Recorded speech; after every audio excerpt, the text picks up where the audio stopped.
There's some really strange things happening to me. Mother Mary coming and telling me that I should wear just blue all the time. And then being moved to a community, a wilderness community, where I suddenly was really attractive to everybody around me. This was after I had a Kundalini awakening in the water. The energy started moving through my body and took me into a very big explosion of my heart, opening into unconditional love. And that lasted for quite a while, where every person that I saw, I just could just melt into them. There was no stopping of that flow. So I guess that was really desirable and attractive to me. And I had no sense that there was anything wrong with this energy. And so I stepped into this community with this energy, and then, as you can imagine, after a while I started getting some feedback from women that this was not okay.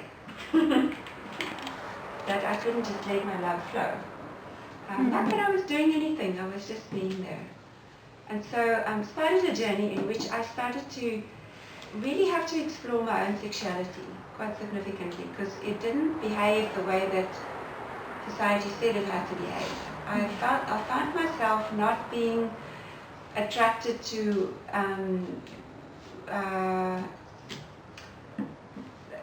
my sexuality being something which is about what I can get or what I can claim or who I can be.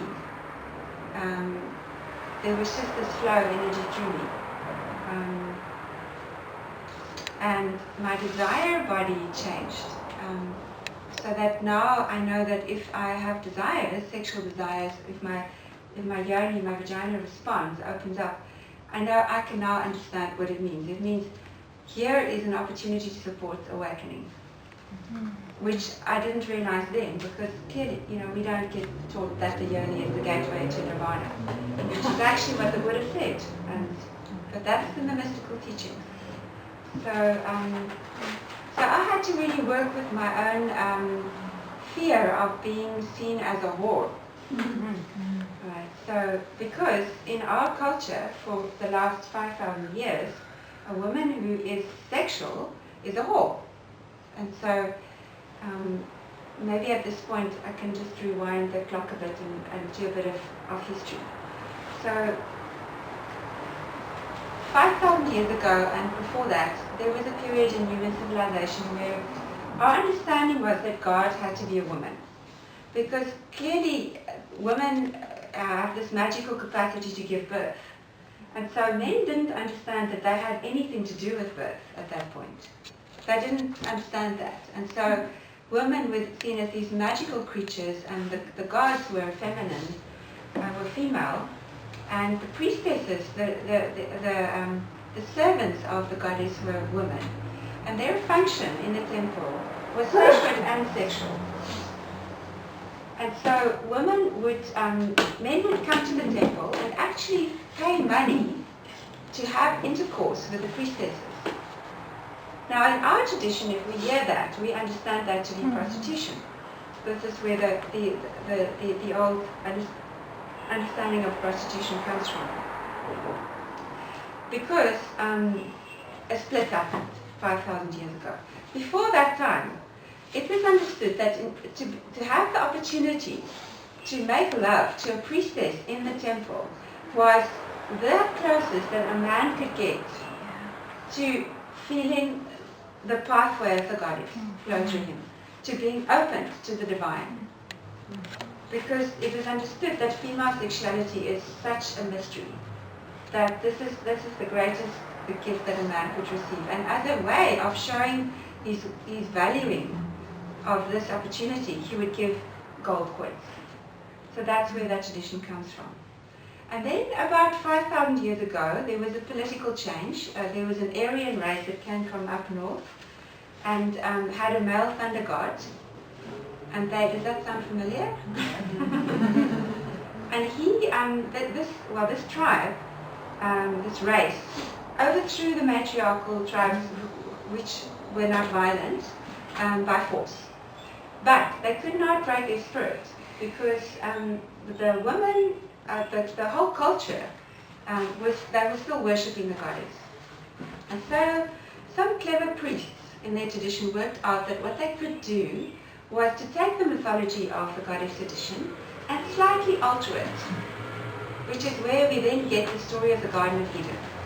Right, so some of you might know, some of you might not know that Adam had a partner before Eve. She was called Lilith. And so Lilith was a woman who was still very much in touch with the power of her sexuality. She celebrated her sexuality. She felt the divine moving through her body. And so when Adam said, "Lie down, wife, I am ready to have sex with you," she said, "No, you will respect me." And for that, she was thrown out of the Garden of Eden and turned into the demoness who eats babies. I think it's in the Torah, it says that. So there's in the Jewish tradition, there's more of a kind of memory of that. But a very strong association with Lilith being the great demoness, the one whose sexuality is vile. She has sexual intercourse with the demons. And she's the whore. So then after her comes Eve. So Eve is the good wife who lies down so that her husband can have sex with her in the missionary position as much as he desires. And she becomes, in effect, a virgin. Because her sexuality is not, her desire is of no relevance, her personal desire. So in a sense, kind of Eve becomes the desirable archetype in the Western world. At the same time, however, Eve still is the one who bit the apple. And so everybody gets thrown out of the Garden of Eden because of Eve. And so all women understand that whether they are being sacred or sexual, the mere fact that they are women is the cause of the downfall of humanity. And so it starts this really deep suspicion that we have as women about our desire and our sexuality. A deep suspiciousness about our sexuality. And it's still prevalent today. So this takes me to what happened to me a couple of days ago. I was at Harvard Hot Springs having a very beautiful family time and felt very relaxed and open, and suddenly I felt this flood of heat going through my body. I felt like I was having a very significant fever come over me. And I sat down, Claire was there, and I had two beautiful men with me too, and I said to them, "I don't know what's happening, but this feels really big." And so one of the men offered that I could take over his room for the night. He would sleep somewhere else and stay for another night. And then what started to happen is that instantly, as soon as I said yes to that opportunity, my body started riveting into contractions. I started hyperventilating and feeling like I'm being kicked in the gut hundreds and hundreds of times. And it was clearly men who were kicking me in the guts for being a woman and being sexual and having desires and for not, I think some deep fear from the masculine that somehow if women were to feel the power of their desire and their sexuality, that would be the end of patriarchy. But it was immensely painful. I was totally contracted, and my physical body took huge strain. I asked the two men to come support me, so I had them lying kind of sandwiching me. I was in the middle, and I asked them to just please hold for me the energy of a new masculine who can open to the feminine, to the divine feminine, and can support the feminine in opening to her own sexuality. And so these two beautiful men who really are quite awake themselves, both of them, did that beautifully. They held the space for me, they loved me, they took care of me while my body was shaking and contorting, and very, very real sense of feeling like my guts have been kicked out. And so I feel like that journey that night was not just mine, it was for women as a collective. because we're at this critical point now where our consciousness has evolved. We started at the base chakra in our human evolution, at the time when we were hunter-gatherers, where we ran around with clubs and hit animals over the head and tore the meat up, and everything was about survival. And then we went to the next level, the second chakra, where it was the time of matriarchy, where now we were into crops and fertility rituals, and the circles, the cyclical ways of the feminine. And then we had to evolve from there too, as humans. Because if our energy was going to just stay tribal, then we would not wake up. So the energy moved up to the solar plexus, which is male dominant again. This is how the energy flows.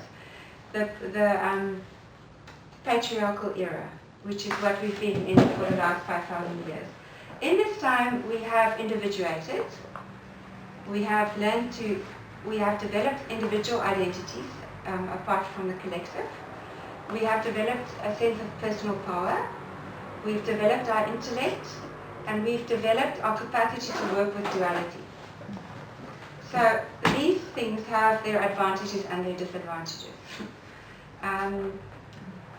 The disadvantages are clear. We've got war. We've got such illusion, such huge splits between polarities in our society, such big splits between the sacred and the sexual, for instance, between masculine and feminine. But we have benefited from the journey, and it's time for us to now move into the heart chakra.